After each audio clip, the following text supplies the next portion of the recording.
இப்போ நாங்கள் எறா பிடிக்கிறதுக்காக போயிட்டு இருக்கிறோம். அந்த தண்ணியில் போட்டு அந்த வலையை போட்டில் அப்படி இழுத்துக்கிட்டு போனோம். அந்த வலையை அந்த லாஞ்சில் போடுற வலை தான் நாங்கள் சின்ன வலையை நாங்கள் போட போகிறோம். கடலுக்குள்ளே போயிட்டு இருக்கிறோம். கடல்லாம் பார்த்தா ரொம்ப ரஃப்பாக இருக்குது. அலையெல்லாம் உயரமாக இருக்குது.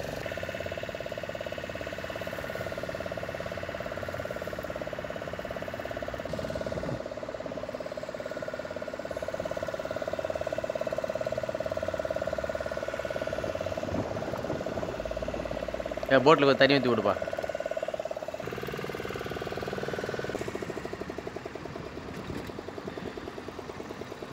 கயிறு பத்து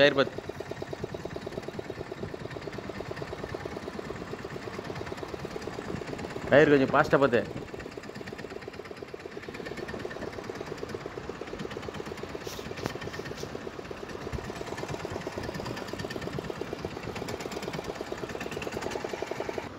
அண்ணா நீங்கள் கொஞ்சம் ஃபாஸ்ட்டாக பார்த்துண்ணா.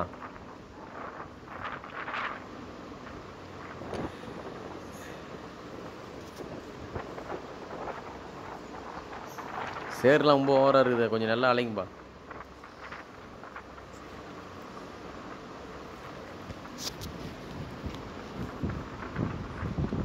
சரி போதும் நான் போதண்ணா தூக்கிடலாமா?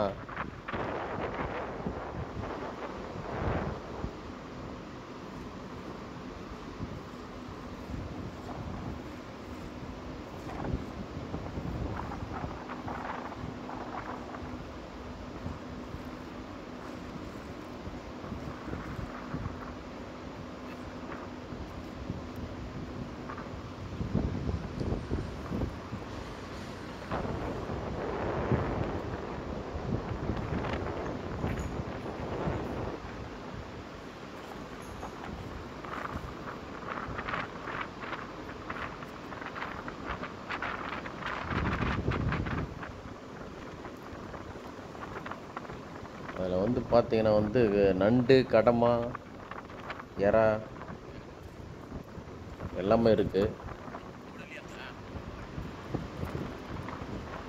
ஆனால் கடமை ஆப்டபஸ் கடமா தான் அதிகமாக இருக்குது.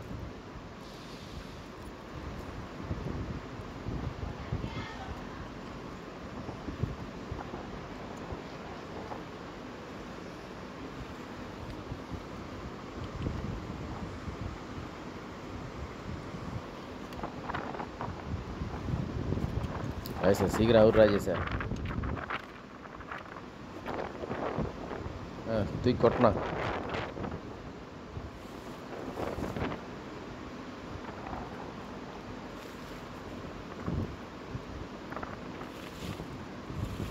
மீன் எல்லாம் விஷ மீன்லாம் இருக்கு. காலெலாம் எடையாடுங்க.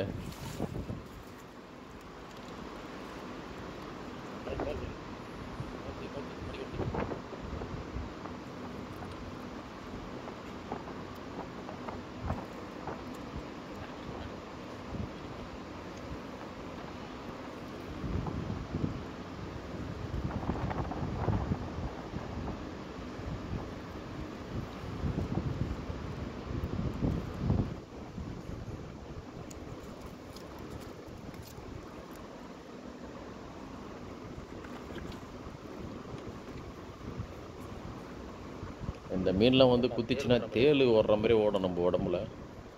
இந்த மீன்லாம் நாங்கள் முதல்ல தண்ணியில் போட்டுடுவோம். நாங்கள்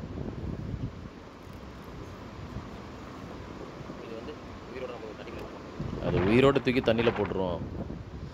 ஆனால் விஷம் இருந்தால் கூட நாங்கள் அதை சாவடிக்க மாட்டோம். அது உயிரோடு திருப்பி விட்டுடுவோம் நாங்கள் தண்ணியில்.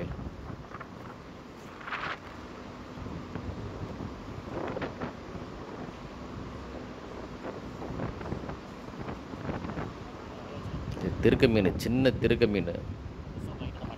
இது முள் குத்திச்சுன்னு வச்சுக்க, நம்ம உயிர் போயிட்டு உயிர் வரும்.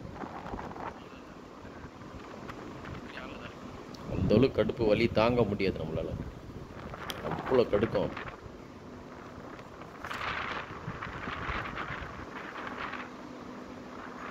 இது ஓரா மீன். இது இந்த மீன் குத்தினாலும் கடுக்கும். அப்படியே தேள் ஓடுற மாதிரியே ஓடாது. அதையும் தூக்கி தண்ணிக்குள்ளே போட்டுருவோம். ஆனால் இதெல்லாம் சாப்பிட்ற மீன் பார்த்தீங்கன்னா எல்லாம் சாப்பிட்ற மீன் தான் இதெல்லாம்.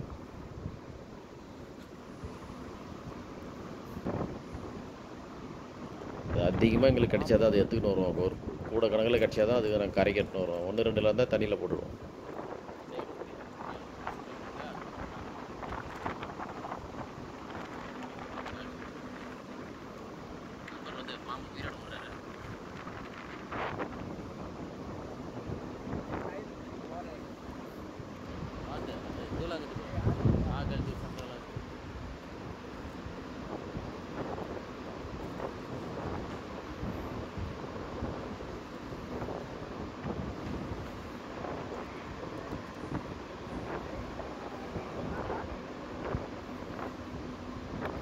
ரேஸ் அந்த பாம்பு எவ்வளோ நேரம் நீ அந்த பாம்பை பிடிப்ப? டக்குன்னு பிடிச்சி தூக்கி தண்ணியில் போடுறது விட்டுட்டு